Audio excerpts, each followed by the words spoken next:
नमस्कार. आपल्या सर्वांचं मी देखील मनापासून स्वागत करतो. भारतीय जनता पार्टीने परत एकदा मला तुळजापूर विधानसभा मतदारसंघामध्ये उभं राहण्याची निवडणूक लढवण्याची संधी दिली. त्याबद्दल नेतृत्वाचा मी मनापासून आभार व्यक्त करतो आणि जनतेचे आभार व्यक्त करतो. कारण शेवटी या 5 वर्षामध्ये केलेलं काम जनतेच्या मनामध्ये आहे आणि जे सर्वे केले जातात, कौल घेतला जातो, त्याच्या माध्यमातून मग पक्ष निर्णय घेत असतात. त्यामुळे सर्व सन्माननीय मतदार बंधू भगिनींचे देखील मी मनापासून आभार व्यक्त करतो. गेले 5 वर्ष आपण वेगवेगळ्या माध्यमातून वेगवेगळ्या क्षेत्रामध्ये अतिशय विचारपूर्वक काम करण्याचा प्रयत्न केला. त्याला बऱ्यापैकी यश मिळालं. या बाबतीत निश्चित समाधान आहे, पण ते समाधान पूर्ण नाहीये. कारण अनेक गोष्टी ज्या आहेत त्या अजूनही सुरू जरी झाल्या असल्या तरी आपल्याला पूर्ण करायच्या.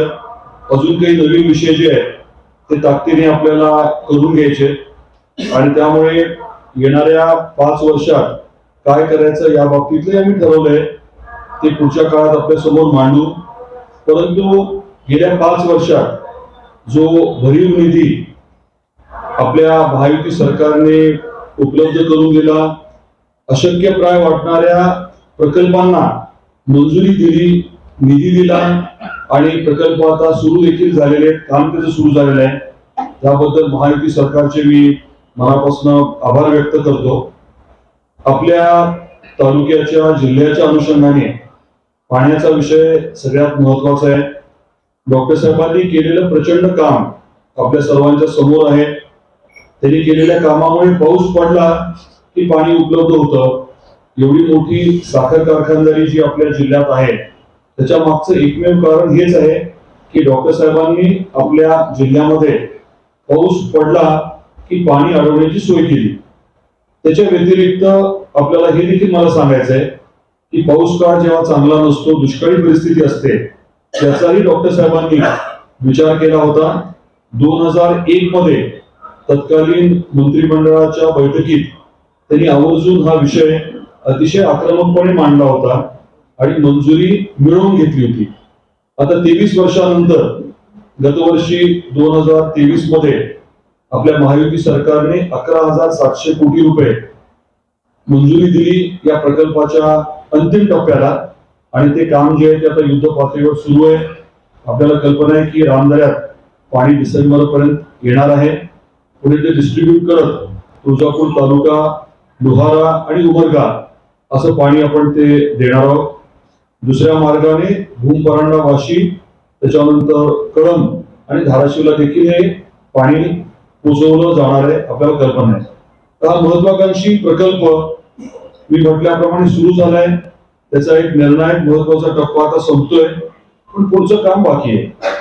तामरवाडीला आपण 370 एकर वरती नवीन MIDC घोषित केली आहे. त्याचं भूसंपादन आता सुरू झालंय आणि आपण ज्या बैठका घेतल्या त्याच्यामध्ये साधारण 150 सोलापूर मधले उद्योजक, छोटे आणि मध्यम उद्योजक जे आहेत ते तिथे गुंतवणूक करायला तयार आहेत आणि 70 ते 90 प्रत्येक युनिटमध्ये कामगार जे आहेत त्यांना रोजगार उपलब्ध करून द्यायला ते तयार आहेत. म्हणजे एकट्या तामरवाडीमध्ये जे काम आता सुरू झालंय त्याच्या माध्यमातून 12,000 रोजगार निर्मितीचा आपलं उद्दिष्ट आहे. मी सांगितल्याप्रमाणे तिथे भूसंपादनाची प्रक्रिया देखील सुरू झाली आहे. कौलगावला आपण आपल्या देशातलं पहिलं स्वतंत्र टेक्निकल टेक्सटाईल पार्क करतोय आणि हे MIDC करणार आहे. उदय सामंत साहेबांनी आपल्या उद्योग मंत्र्यांनी माझ्या प्रश्नाचं उत्तर देत असताना विधानसभेत याची घोषणा केली. ही टेक्निकल टेक्सटाईल पार्क जी आहे ती देशातली पहिली स्वतंत्र टेक्निकल टेक्सटाईल पार्क होणार आहे. तिथे देखील मोठी गुंतवणूक आणून आपल्याला रोजगार निर्मितीला स्कोप आहे. 24 कोटीच्या कामाची निविदा कौलगावच्या MIDC मध्ये आता निघालेली आहे. पुढच्या काही दिवसामध्ये ती अंतिम होईल आणि आचारसंहितेनंतर प्रत्यक्षात काम सुरू होईल. त्याच कौलगावच्या MIDC मध्ये 50 मेगावॉटचा सौर ऊर्जेवर आधारित वीज निर्मिती प्रकल्प देखील सुरू झालेला आहे. याच्या व्यतिरिक्त होर्टीला आपण साधारण 300 हेक्टर जागा सोलरसाठी शोधण्याची प्रक्रिया केली आहे.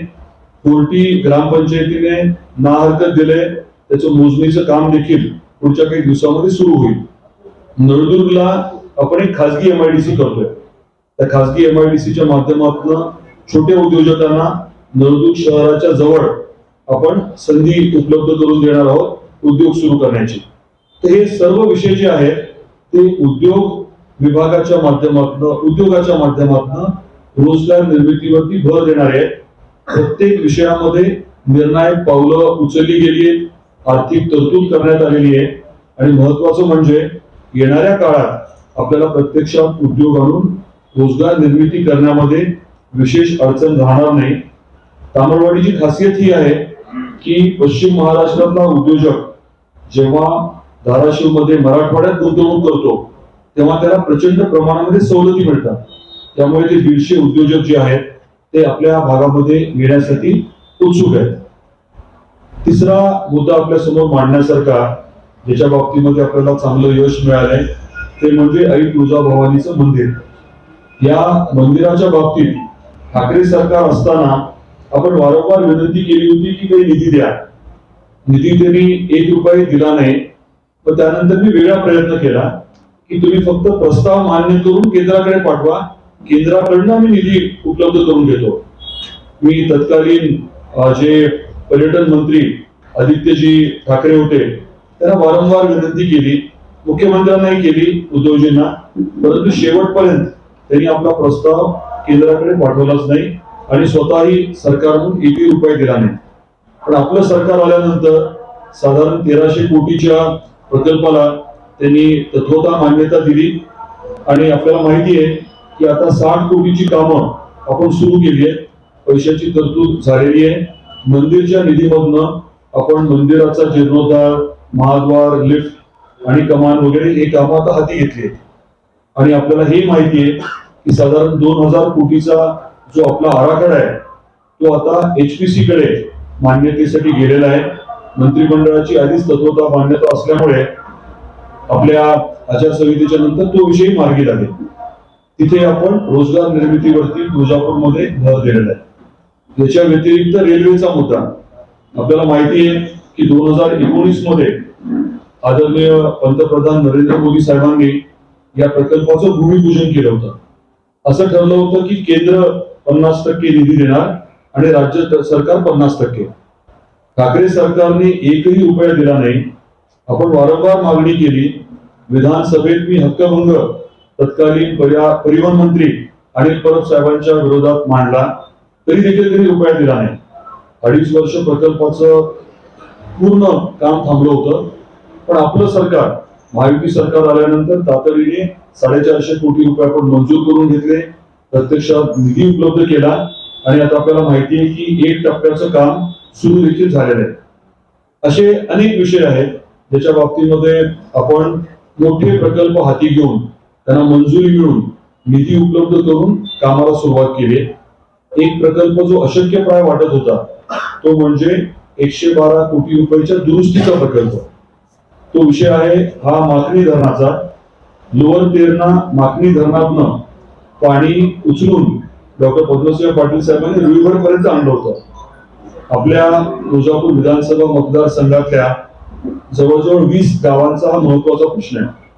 तर या बाबतीत देखील 112 कोटीच्या दुरुस्तीच्या प्रकल्पाला देखील आपण मंत्रिमंडळाची मंजुरी मिळवून घेतलेली आहे. तो विषय देखील आता महत्वाचा विषय, अनेक वर्ष बंद पडलेली योजना आता लवकरच टेंडरिंग होऊन तो विषय देखील आता पुढे मार्गी लागतोय. कुरनूर धरणाच्या बाबतीत आपल्याला माहिती आहे की साधारण 25 कोटी रुपयाचा निधी उपलब्ध करून पूर्ण कॅनल सिस्टम जी आहे ती आपण व्यवस्थित करून घेतोय, दुरुस्त करून घेतोय. असे अनेक विषय जे आहेत ते आपण मार्गी लावण्याचा प्रयत्न केलेला आहे. यशस्वी प्रयत्न झालेला आहे. बसवसृष्टीचे 5 एकर जागा 5 कोटी रुपये, वसंतराव नाईक साहेबांचं स्मारक तिथे आपण जो निर्णय घेतला आणि भूमिपूजन केलं ते साधारण 2.5 कोटी रुपये तिथे उपलब्ध केलेले आहेत. शादी खाण्यासाठी नळदुर्गला आपण 2 कोटी उपलब्ध केले. तुळजापूरमध्ये आपल्याला माहिती आहे की पुण्यश्लोक अहिल्यादेवी होळकरांचा स्मारकासाठी आपण जागा उपलब्ध करून घेतली, 1 कोटी रुपये उपलब्ध झाले. तुळजापूरमध्येच अण्णाभाऊ साठेंचा पूर्णाकृती पुतळा आणि 50 कोटीचं प्रशिक्षण केंद्र आपण इथे मंजूर करून घेतलंय.